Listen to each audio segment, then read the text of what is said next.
Yan.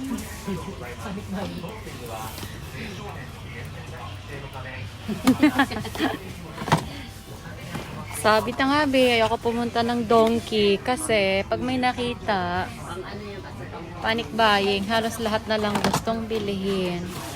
But I wanna try this one, guys. Ano to? Arumik? Made in Japan. Maganda siya. Ano ba to? Arumik. Ano na to? Ano yan? Hair oil. Sabi ko ano mga hair treatment. Sabi ko. Ito nga, gusto ko nga ditong dalawa. Ano ba to? Puli-puli. Sa adlaw? Ito ano? Hair milk. Ano ba itong kaninang basa ko dito? Ulit nga. Kasi natin ulit. Pero ano siya, mabango. Lambot. Alam, ito Pagka yung... malambot siya ito, edi pwede mo siya gawing ano, everyday use.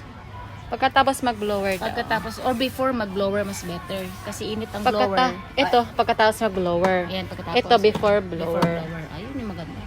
Protektado na buhok mo. Pero mo, patay na patay. O, kaya, pahinga muna sa ano kay... Pag i-Brazilian eh, mapugtod-pugtod man eh. Pang-styling kasi to. Pang Pag styling. kinulot mo yun. Ay di, pag nagkulot na lang ako. Protection yan. Kumbaga heat-proof siya ba? Pambigay Bigay nakalagay. Naghana na ni. Hair oil. Yan ko ng ano, milk. Asan ba? Night vitamin cream. Ito, iba rin to. May vitamin to. Iba. Puchak. Dami lahat ng baril to. Sabi na nga yun, pumunta dito eh.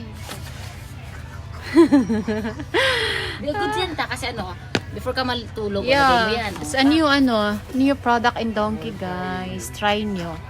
Maganda siya. Kaya sabi na nga eh, pagpunta ng Donkey, panic buying. Let's try. Why not? Sa hair.